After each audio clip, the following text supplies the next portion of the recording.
Good morning children. ఈరోజు మనం ఉపసర్గ గురించి తెలుసుకుందాం. ఇందులో ఒకసారి పరిశీలించండి ఈ శబ్దాలని. అనుచర్, అభిముఖ్, ఆజీవన్, ఉపదేश, నిరాశ. इन शब्दों को दो खंडों में बांटने पर ఈ శబ్దాలను మనం ఒకసారి రెండు ఖండాలుగా అంటే విభజించి చూద్దాం. అనుచర్, అనుచర్ ఈ రెండు కలయిక. చరణ అంటే ఏంది? నడవటం. అను అంటే అనుసరించి. ఈ రెండు కలవడం వల్ల అనుచరణ ఒక కొత్త శబ్దం అనేది ఏర్పడింది మనకి ఇక్కడ. అభిముఖ్, అభిముఖ్. ఆజీవన్, ఆజీవన్. ఉపదేश, उपदेश. निराशा, निराशा. इस प्रकार किसी मूल शब्द के आगे जुड़कर उसके अर्थ में बदलाव लाने वाले शब्दांशों को उपसर्ग कहते हैं. ఈ విధంగా ఒక శబ్దం యొక్క మూల శబ్దం యొక్క ముందు చేరి ఆ శబ్దం యొక్క అర్థంలో మార్పు తెచ్చే వాటిని మనము ఉపసర్గ అంటాము. ఉప్పు అంటే సమీపాన్ని, యా నికట్ అంటే ఉపసర్గను ఉప్పు సరిగ్గా తీసుకున్నట్లయితే ఉప్పు అంటే సమీపం, నికట్ అంటే దగ్గర సంబంధం కలిగి ఉండి, సర్గ అంటే సృష్టీకరణ అంటే దాన్ని కొత్త శబ్దాన్ని ఏర్పరచటం. ముఖ్య ఉపసర్గ అతి, అతిరిక్త్, అది, అధిపతన్, అధిపతి. అను, अनुचर. अप, अपशब्द. अभी, अभिप्राय. औ, अवगुण. आ, आगमन. अ, अधर्म. उत, उत्कंठा. दुर, दुर्बुद्धि. नि, निदर्शन. निर, निर्धन. परा, पराक्रम. परि, परिभाषा. प्र, प्रहर. प्रति, प्रतिक्रिया. वि, विदेश. सम, संतोष. स, सफल. सु, सुपुत्र. अधः, अधपतन. कु, कुकर्म. चिर, चिरायु. न, नास्तिक. पुरस, पुरस्कार. पुरा, पुरातन.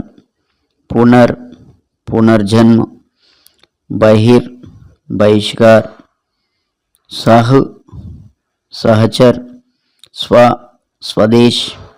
सत, सत्कर्म. औ, अवगुण.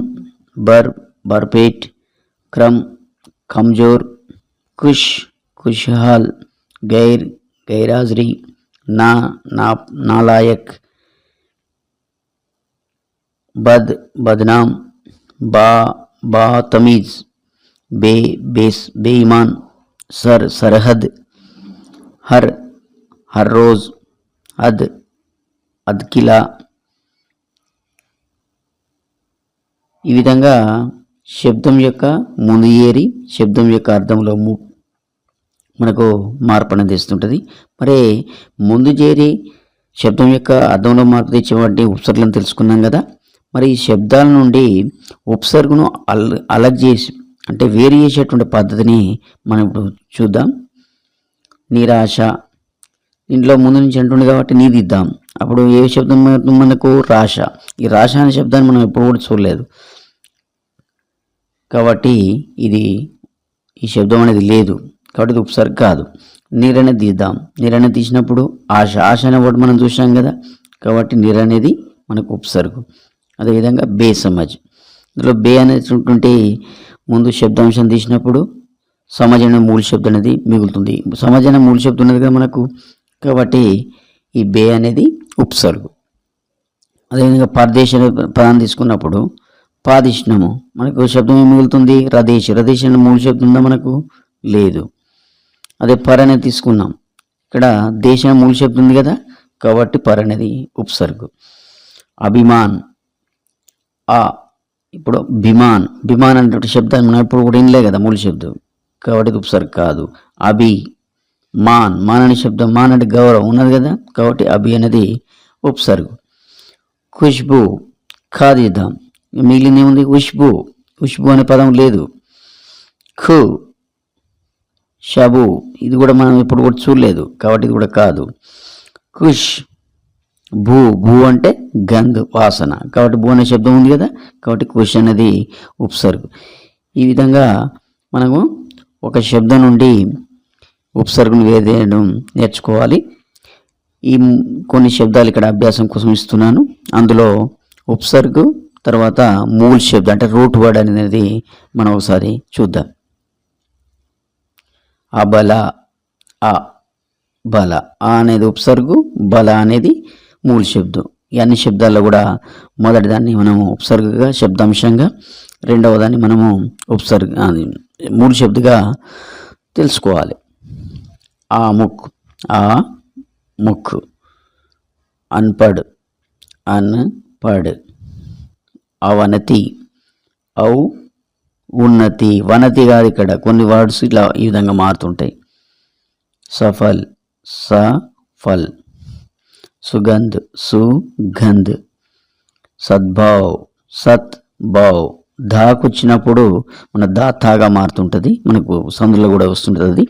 కుధర్ము, కుధర్ము, బేహోష్, బేహోష్, నా పసంద్, నా పసంద్, నగణ్య, నగణ్య, సంతోష్, సున్నా వచ్చినప్పుడు పైన బిందువు వచ్చినప్పుడు మాగా మారుతుంటుంది, సంతోష్.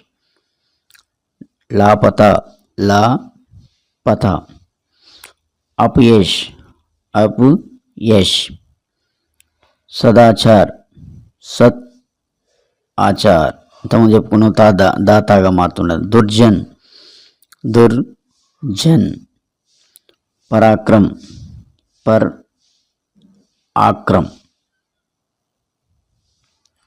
పరిభ్రమణ్, పరిభ్రమణ్, బద్సూరత్, బద్సూరత్, గైర్హాజరీ, గైర్ హాజరీ, నిష్ఫల్, నిష్ఫల్, सरहद, सरहद, 29, 29.